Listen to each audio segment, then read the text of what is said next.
Let's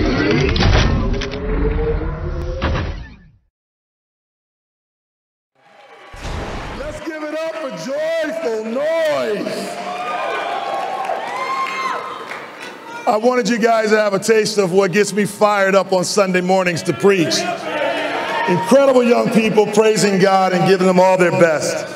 It's amazing to be here tonight. You know, I agree with Chris McGrath. You are beautiful. This is amazing to see the kingdom of God in 2015 at this year's GLC.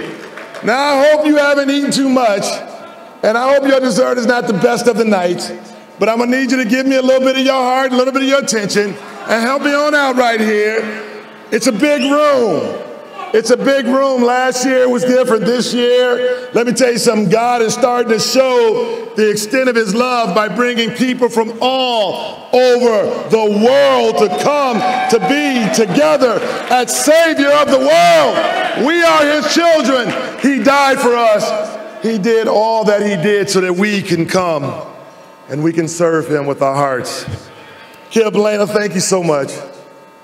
You know, I still think about 2010. 5 years has gone fast, and being here and what you've done, and the movement and what you've done in my life personally, I'm for eternally grateful. And I'm so grateful that they let me share a few words with you tonight. You know, I come to you full of faith, full of fire. I've had a chance to lead an incredible ministry there in Southland.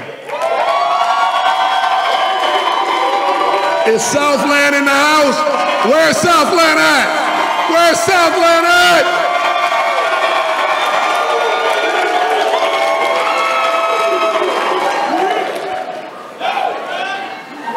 I also come with a lot of faith because I'm a product of God's miracles and his grace. And he showed it no more than when he, of course, allowed me to be restored, but when he gave me my beautiful wife to work alongside of. We're celebrating our 2nd year anniversary this weekend as well. Honey, I love you. And of course, I get to be here with my mother. This is very special, her first GLC with us. But my mom right here, I'm so thankful. If you've heard me preach a lot, you'll hear me share many lessons that she has taught me, and I will share a couple of those even this evening. Mommy, thank you. Thank you for never giving up on me when many others did. And thank you for not being soft on me either. How many of you know it's good to have a mother that loves you enough to kick you in your butt when you get down? Come on now. I had my roughest time, and I called my mom to tell her I was having a rough time. Of course, I was in major sin, and I told her all about it, and there was this pause on the phone. I was waiting to hear, "It's going to be okay, son," and rub me and put me to sleep, like when I was a little boy. She didn't do that, though. It was that kind of pause on the other end of the phone where you know you're about to get it. You ever had one of those? They kind of look at you. I could tell she's looking at me through the phone. And she just said, "Son, you have violated and broken everything you've built your life on. And God loves you, and you need to return to God." I thank you for that. I headed straight here from Atlanta, and I haven't looked back since. This passage right here is how I really feel. This lesson is pretty difficult for me to preach this evening. I have the title, "The Full Extent of His Love." And if anyone feels they have felt that, it is certainly me. I feel like I've had several lives, living boyhood dreams, living kingdom dreams. And now here I get to live it again. It reminds me of Simon Peter when they had caught all those fish. And he just simply says, he falls to his knees, he says, "Go away from me, Lord. I am a sinful man." And it's exactly how I feel. And I reflect the times when I've held my love back from God and even his people. So I hope tonight, as I'm able to share my heart, it's also a repentance. It's also a confession, but it's also a commitment to love God and to love people. Have you ever held your love back? Come on now, I'm not the only one. Some of y'all married folks came over here and got in a fight on the way over here. You held your love back a little bit. Y'all know what I'm talking about. I'm not the only one. Or you ever went and bought a gift and one was a little cheaper, but you know you should have bought the more expensive one, and then you gave the cheaper one and you went, I should have gave the better one.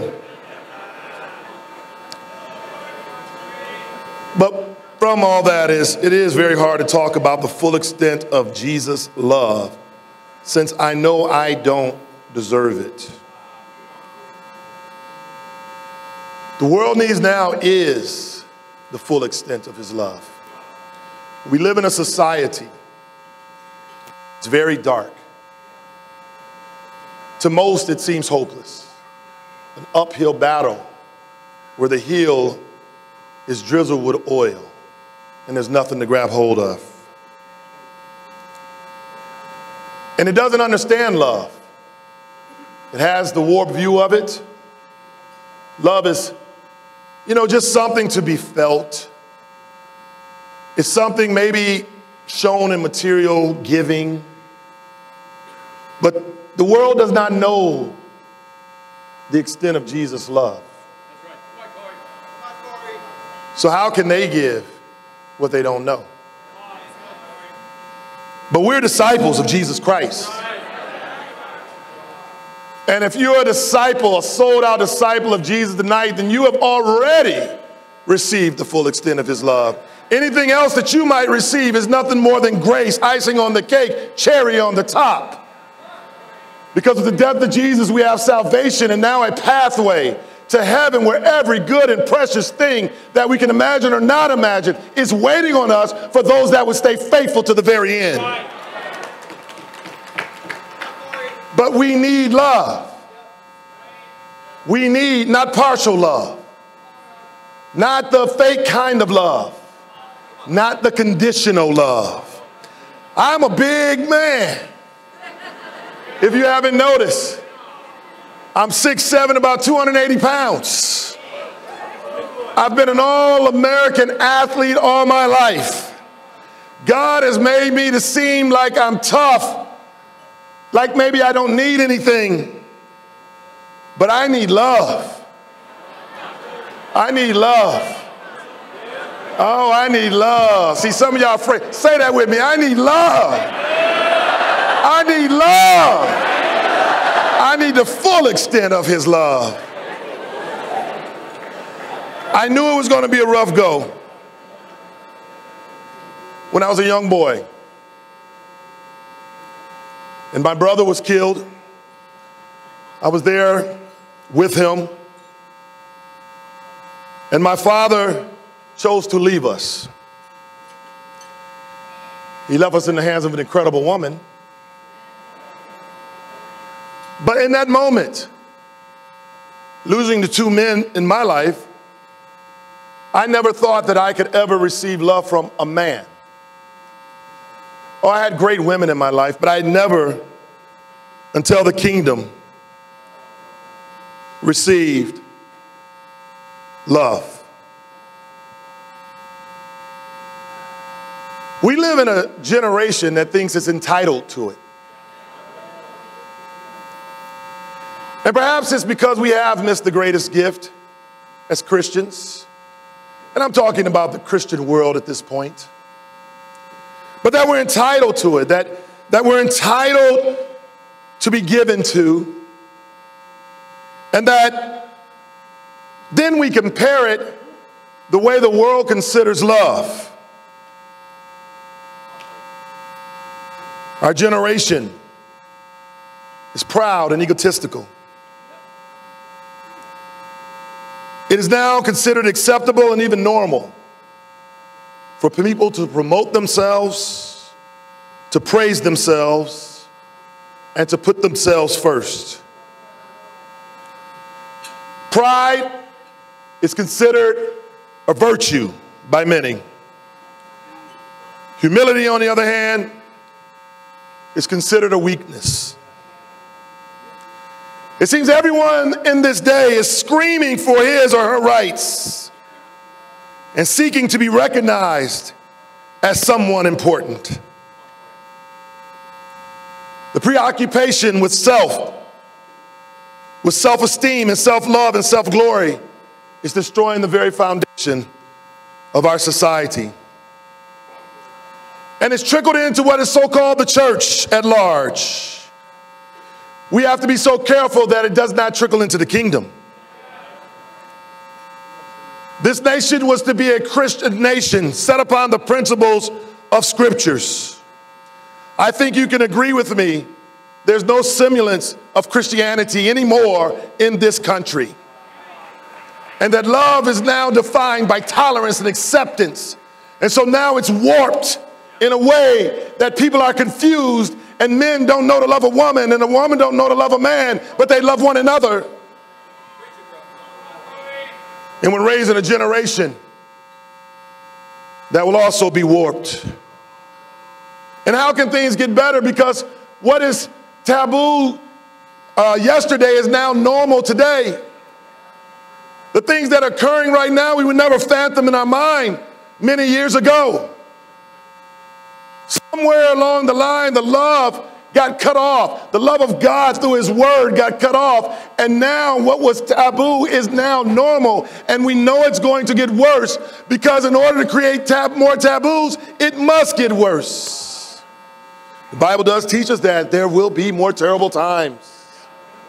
And people will be lovers of themselves and brutal and all the things that it speaks of. And I believe we have come to that time. And we see where there should be love and marriage and family, we see them falling apart by the dozens, by the droves, by the hundreds, not just in America, but around the world. We have to be careful that this preoccupation with self does not find its way into the church. This is not how God intended to show us love. This is not certainly how he gave us love through his son. And it is not how he expects us to love one another. The text I want to use tonight is from John 13.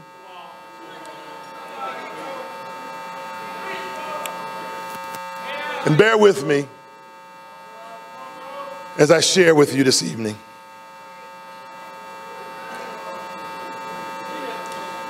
I know you've had a long evening.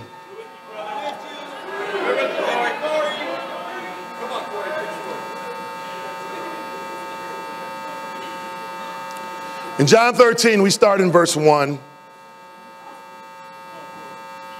It was just before the Passover festival. And Jesus knew that the hour had come for him to leave this world and to go to the Father. Having loved his own who were in the world, he loved them to the very end. The older NIV translation says he loved them the full extent. He showed them the full extent of his love. The evening meal was in progress, and the devil had already prompted Judas, the son of Simon Iscariot, to betray Jesus. Jesus knew that the Father had put all things under his power, and that he had come from God and was returning to God. So he got up from the meal.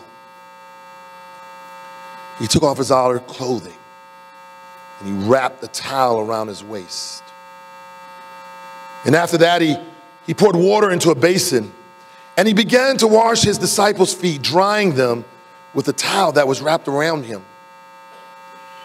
He came to Simon Peter, who said to him, "Lord, are you going to wash my feet?" Jesus replied, "You do not realize now what I am doing, but later you will understand." "No," said Peter, "you shall never wash my feet." And then Jesus answered, "Unless I wash you, you have no part in me." "Then Lord," Simon Peter replied, not just my feet, but my hands and my head as well."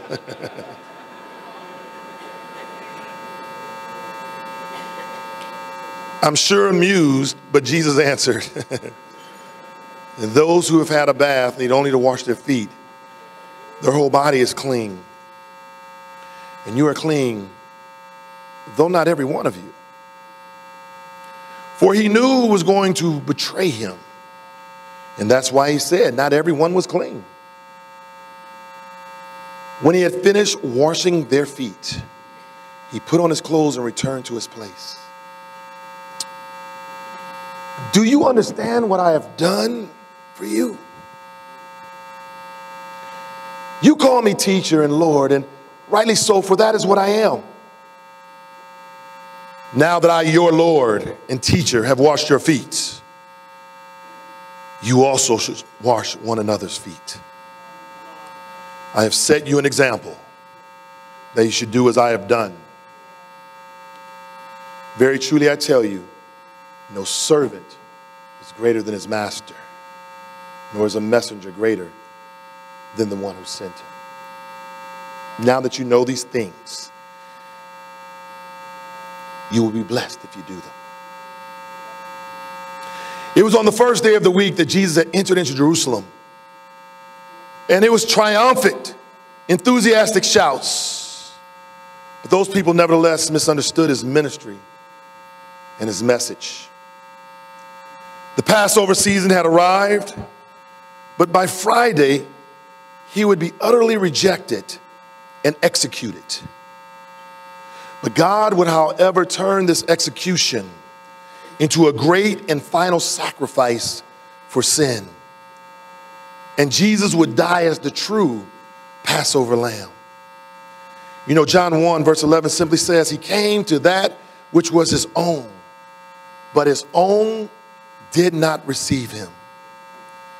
And so he turns from this public ministry at this time, and he focuses in on his intimate fellowship with his disciples that were right there. Now it's the day before he is to be put to death. But rather than being preoccupied with the thoughts of death, sin-bearing, and glorification, he is totally consumed with his love for his disciples. Knowing that he would soon go and stretch his arms to the cross and die for the sins of the world, he still concerned himself with the needs of these 12 men. Jesus' love is never impersonal or generic, but it's pinpointed and laser focused to every single person.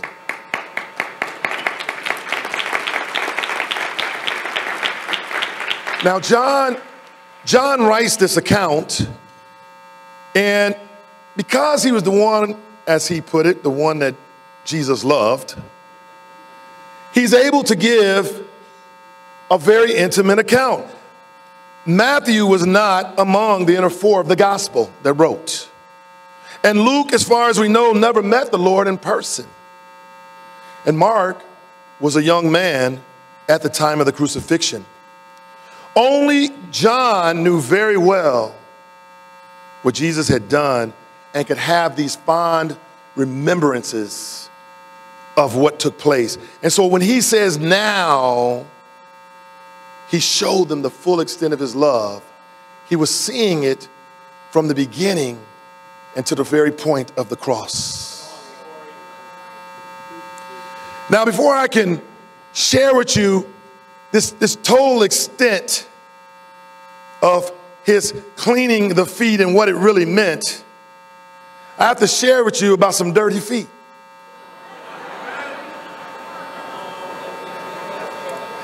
You say, what does that have to do? See, during this time, you know, many of us know that they walked in sandals and it was very dirty, but it was not respectful to come into someone's home with dirty feet. And so what they would do, they would have a slave, someone of low occupation, that would clean those feet.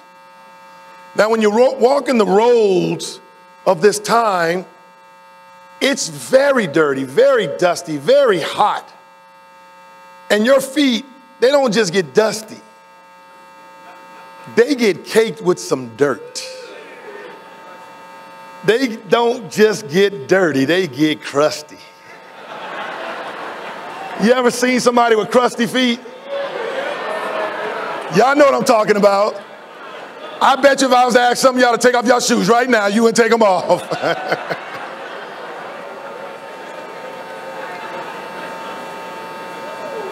I do like to I like to go and get a pedicure. I played basketball. I got rough feet, okay?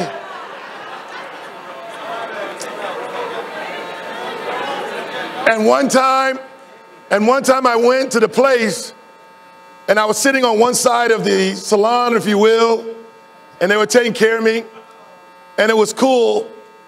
And then I heard on the other side of the lawn, this lady, she jumps up, and she, you know, she's from Vietnam. She's, oh, no, no, no, I don't do his feet. I don't do his feet. I don't do his feet.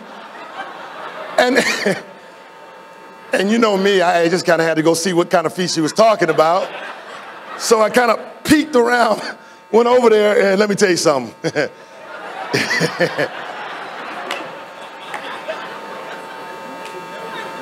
Those were some feet.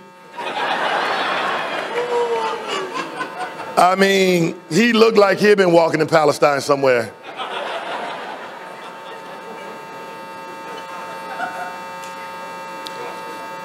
I often, why the washing of the feet? Why was that showing so much love? Maybe perhaps because, you know, feet are naturally seen as dirty like that. Maybe perhaps that was the reason. But by this time, the disciples, they had all been brought into the Lord. They'd all been baptized. He went and got each one of them. And he has cleansed them up. And they're clean. But the signifying of the feet cleaning tells us that there's a continual need to clean the feet. You know,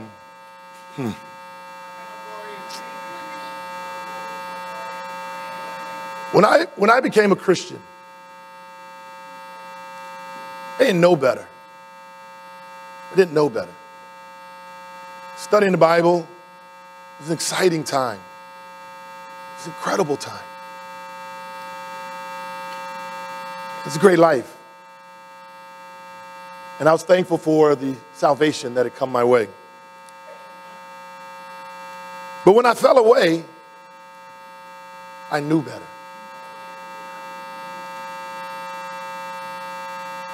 I imagine I was as dirty as these feet, returning. Having gone out and walked the dirty streets of the world again, becoming crusty. And Jesus, being Jesus,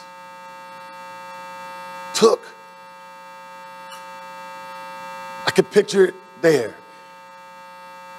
taking that outer garment off and allowing me to come back to his kingdom.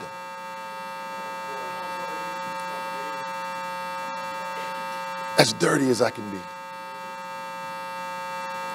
I don't think we understand fully what is done for us when we become disciples of Jesus. And certainly, if we truly physically fall away, or if we sit here in these pews, in these seats, and don't take the gospel to everyone near us, every community, every school, every job, every place. You see, because if we don't, we're as good as someone falling away. To have a banquet, a feast, a physical, the way we even having it now, because we purchased the ticket. See, because you can't purchase a ticket for heaven. This does not make us right. We need the continual cleansing of Jesus. I want to make this clear. Don't ever take your salvation for granted.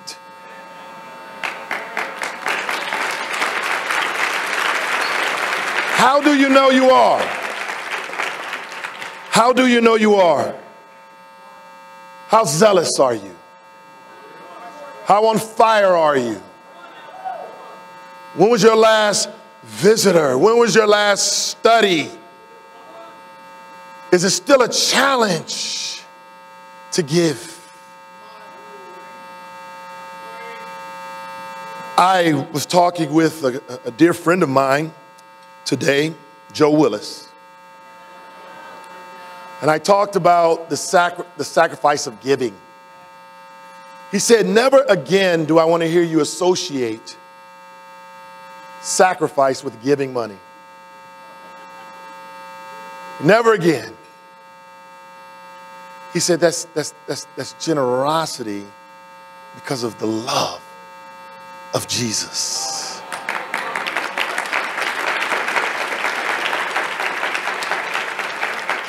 I would ask you, if without having read the passage, and I were to ask you, how did Jesus show the full extent of his love? You would probably say at the cross, he showed the full extent. So in this verse, it shows us that this Last Supper that they were coming up on was just simply the first act in the crucifixion. It was not simply the Passover which happened the night before. Jesus had planned this supper as part of his trip to the cross. He planned it long before when he and Moses instituted the Passover. Before the time of the cross was in view, and therefore this Passover was already in view. Jesus begins to show his love for them. I love this verb. I was talking to the young, fiery evangelist, Richie McDowell.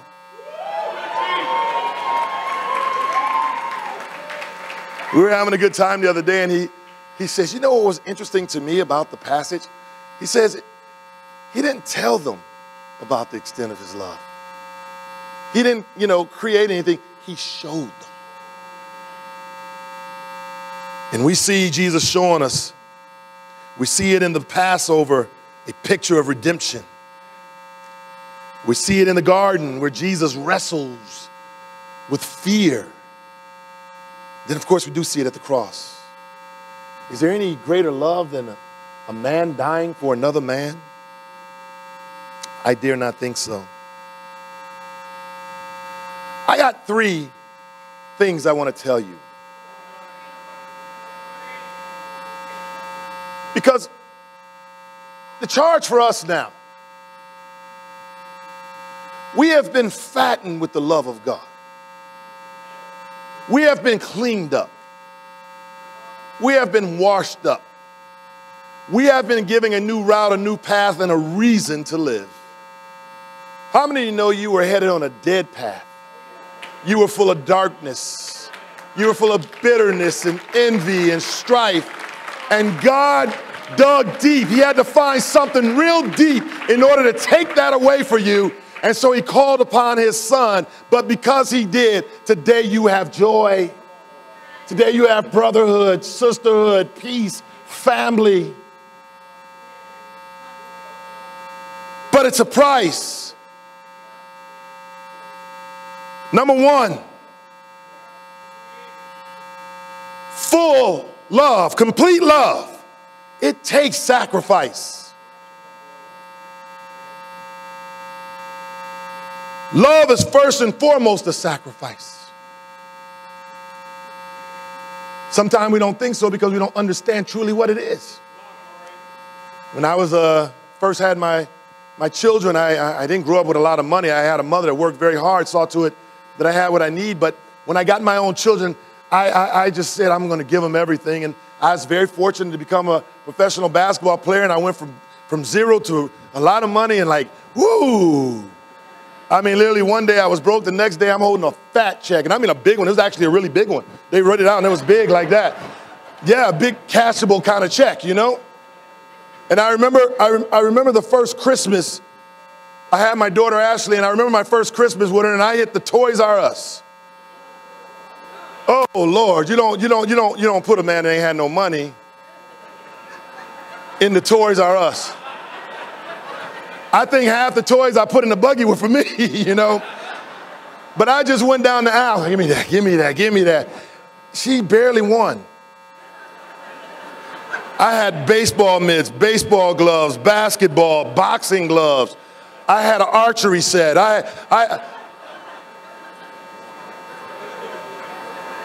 That's what I thought love was. But that's what I thought love was. But as time went on and I gave to her and I lived that way with her, it didn't create a relationship with my daughter. I continued to work, I continued to travel, I continued to do me. But what she needed was my time, was my love. And it's something about when you're not willing to sacrifice what it takes to give love. You know, Luke is very clear and he says you must give up everything. And we're fine when he says to hate your mother and your father and your sisters and all the things like that. You know where we all struggle when he says, even your own life. That's where we struggle. If we're going to have great marriages in the kingdom, then it must be a sacrificial love. If we're going to have great relationships in the kingdom, then it must be a sacrificial love. If we're going to raise the next generation of evangelists and women's ministry leaders, all you young adults that exist now, you must sacrifice for love. If we're going to see the nations evangelized, if we're going to see that to all corners of the earth have what we have, that they may participate in a banquet such as this, but definitely in the great banquet in heaven, it's going to require a sacrifice. Now, I see Jesus having done something that was incredible. I see him doing the washing of his feet with great joy. It says, for the shame and scorn of the cross, the joy set before me, I endure the shame and the scorn of the cross. A great joy. Matthew Hall is a brother in Southland.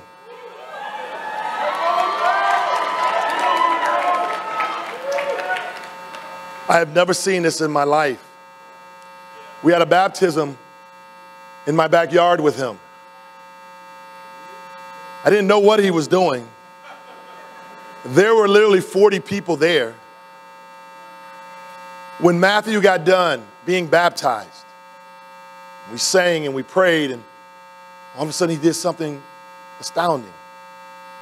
He took a bucket, he took a rag, and he went person to person, and he washed their feet.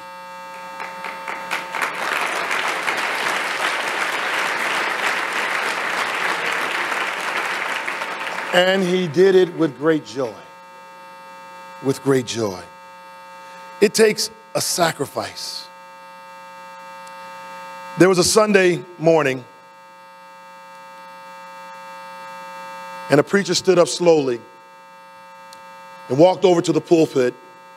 And before he gave his sermon for the evening, he briefly introduced the guest minister who was in the service that evening.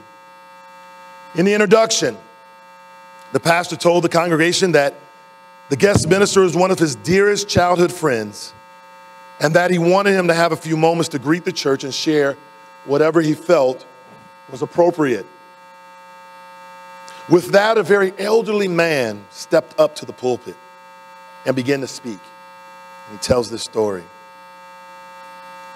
A father, his son, and a friend of the son were sailing off the Pacific coast.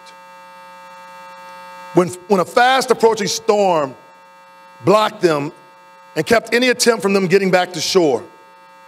The waves were so high that even though the father was an experienced sailor, he could not keep the boat upright. And the three were swept into the ocean as the boat capsized. The old man hesitated for a moment, and he was looking at these two teenagers who for the first time were starting to pay attention. They looked somewhat interested in the story. The minister continued with his story. He's grabbing a rescue line. The father had to make the most excruciating decision of his life.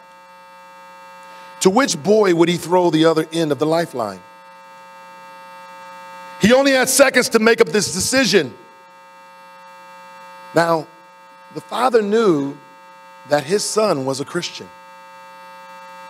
But he also knew that his son's friend was not. The agony of this decision was matched only by the torrent of the waves around them.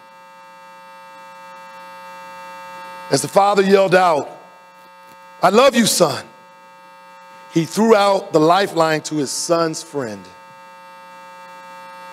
By the time that father had pulled the friend back to the capsized boat, his son had disappeared beneath the raging swells in the black of the night and the frigid cold waters. His body was never, ever recovered. By this time, those two teenagers that were not paying attention were listening pretty good, as you are. He continued. He knew his son would walk with Jesus at night in eternity, but he could not bear the thought of his son's friend not having a chance. Therefore, he sacrificed his son to save his son's friend. How great is the love of God that he should do the same thing for us. God in heaven, whom we take for granted, sacrificed his only son that you and I could be saved.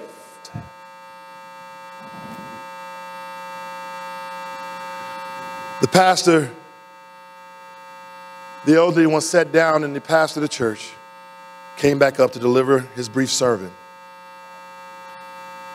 And he had called for those to respond, but no one did. But when the service ended, the two teenagers were by the old man's side. And they said, "That's a nice story, but I don't think it was very realistic for a father to give up his only son's life in hopes that the other boy would become a Christian." And the pastor says, "Well, you got a point there. No, not in the world. It's not realistic." The old man, glancing down at the worn Bible, a big smile broadened on his narrow face, he once looked up at the boys and said, "It sure isn't very realistic. But I'm standing here today to tell you that the story gives me a glimpse of what it must have been like for our God to give up his son. For you see, I was the father. Your pastor is the son's friend." It takes to love the kind of love that changes the eternal destination of someone requires great sacrifice. And while many of us may never travel to another country, we can make the sacrifices right here on our country land to see to it that all of our friends can make it to heaven. But it does take planning, this kind of sacrifice. It doesn't just happen. That's called obsession. You know how it is, you're just in love. I feel it. Oh, I love her. And you do crazy stuff. I love him. You don't even know what you did. You know, that always amazes me how somebody can say they love somebody, they just met them, you don't know nothing about them, but you love them. See, Jesus did what he did because he knew these men. He had spent the time with them. God planned for the full extent of Jesus' love to be seen. In Ephesians 2:8 it says, "For grace we've been saved through faith, and this is not of ourselves, but the gifts of God, for God's handiwork created in Christ Jesus to do good works which he prepared in advance for us to do." It is like life insurance. Yeah. When you go, you have left something for those that will come behind you, your children or your wife, but you got to die for them to get it.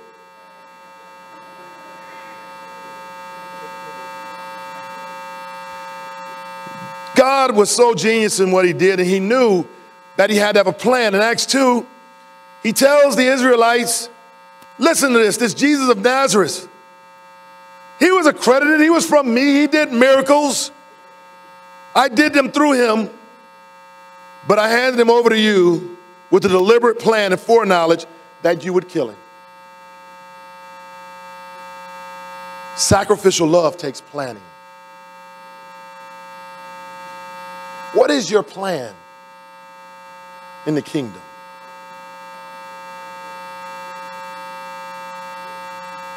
Do you have a plan to raise up? Many don't go in leadership because it requires a great sacrifice.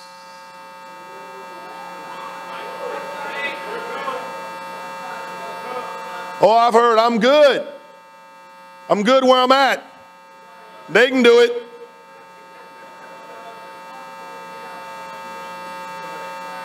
We're at a global leadership conference.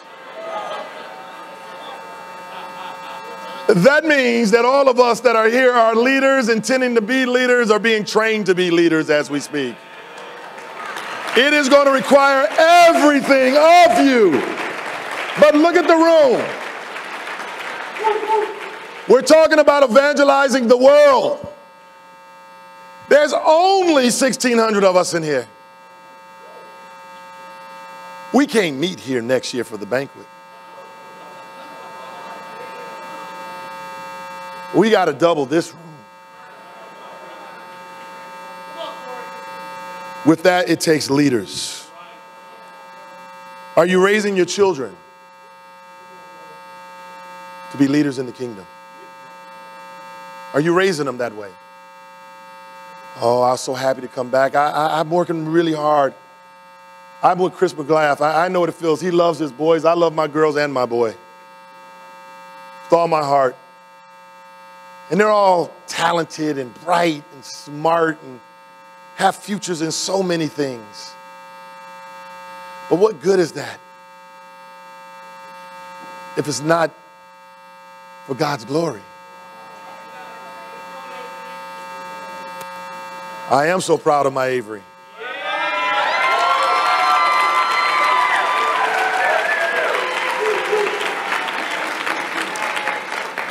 We've gone some roundabout ways, and there's times she don't like me. But we've come to a place where she's a brilliant child. Most of you know she was valedictorian. She'll be at USC in the fall. Yes, I'm all proud of that.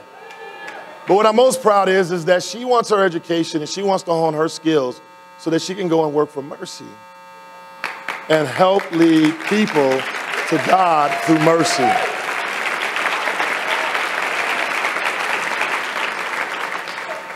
What's your plan, single people? You gonna get married? Create families?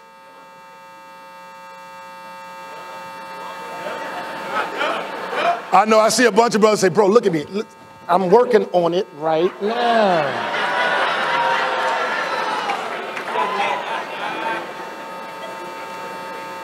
But God had a plan. You know the scriptures in Jeremiah? Plan to prosper you, plan to make your life great. But that is so you can be used by him.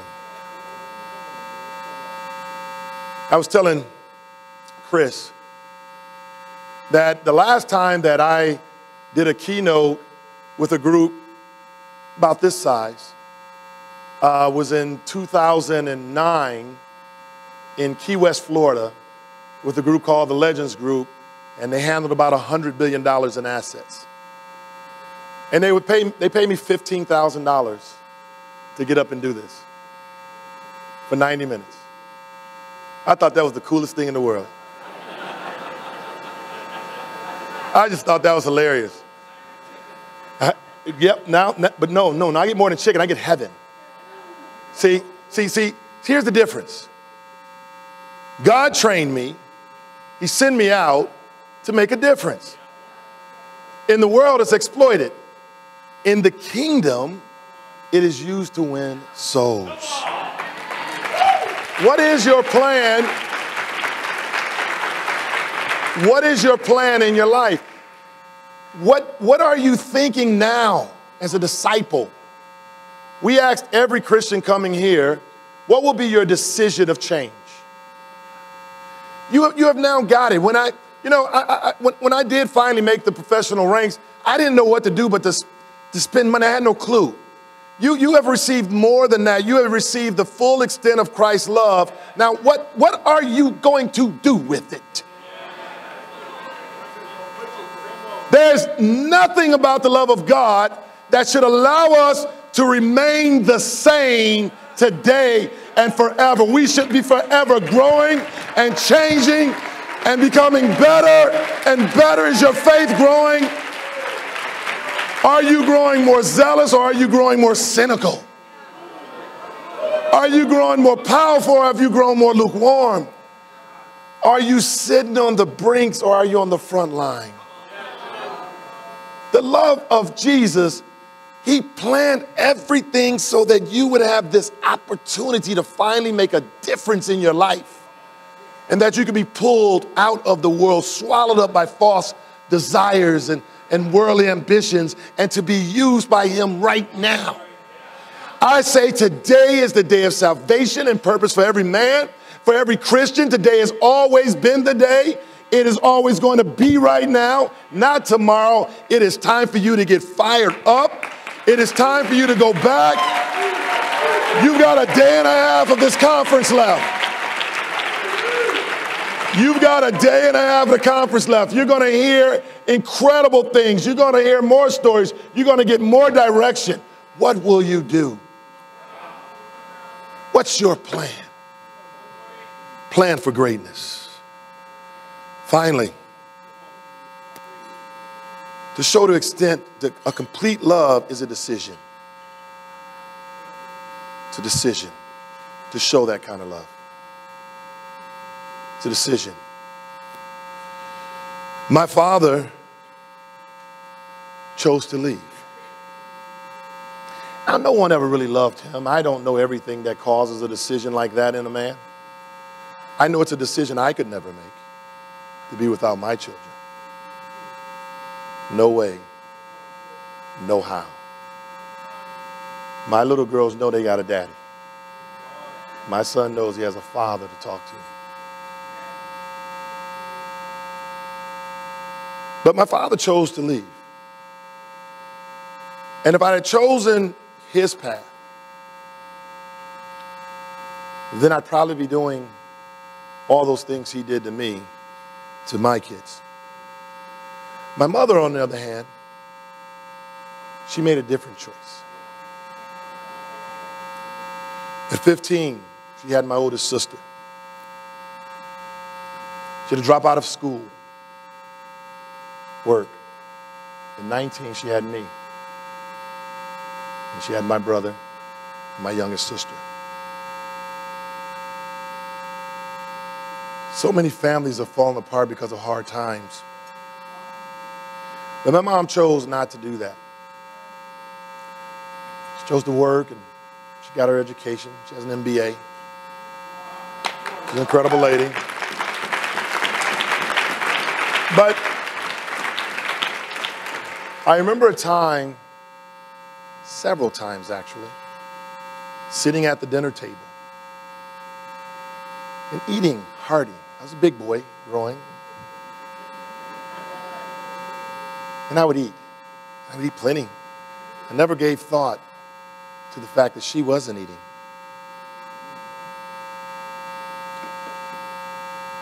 I would often say, "You hungry? Get one of these chickens." "Oh, I'm fine, honey, you eat." Okay.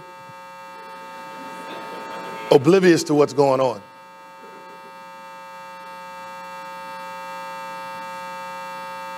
Some years later, I had asked my aunt, my mom's sister, about that. And she said, "Your mom wouldn't eat, so you could."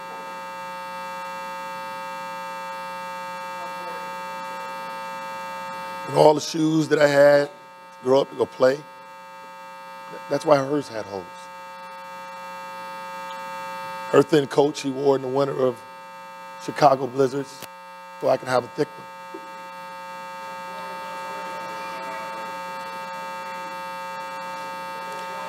She had made a decision to love me.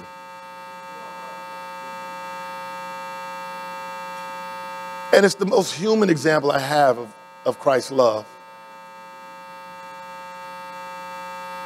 But when we think about our Savior, who gave up heaven, the abundance of heaven, the security of his Father, so that we could eat rich spiritual food, so that we can clothe in the warmth of fellowship. We can have the security of his Spirit to guide us. He gave that up so that we could have all of this.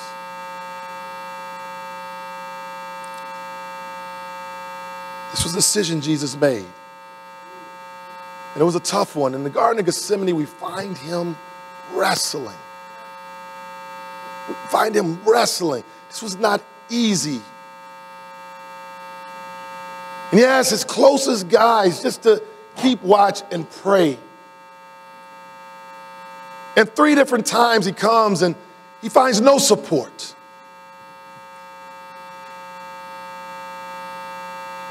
And yet he couldn't react.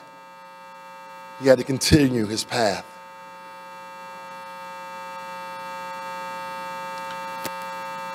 He went to the cross.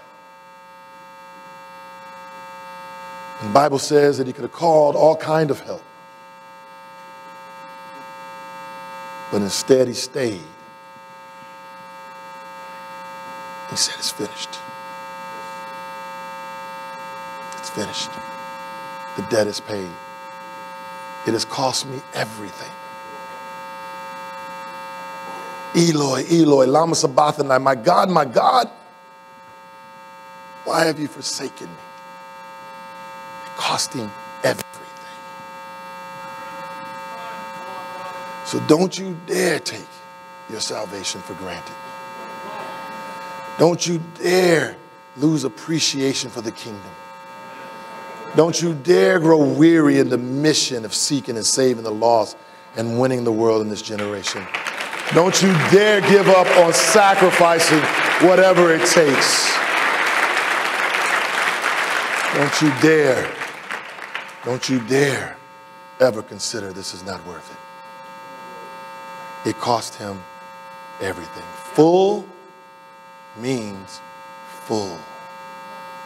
He gave it all. Nothing left. In closing here, I just want you to remember, if you're ever tempted to go back into the world for any reason, remember what you will receive. At best, is false love. You hold on to each other tightly. You hold on to what we have. You hold on and you give it to somebody else. Let us be willing to die for the kingdom, for God, for one another, and let us stay family to the very end. And as we say in Southland always, love God, love God, love God, love God, love God, and to God be the glory. God bless you.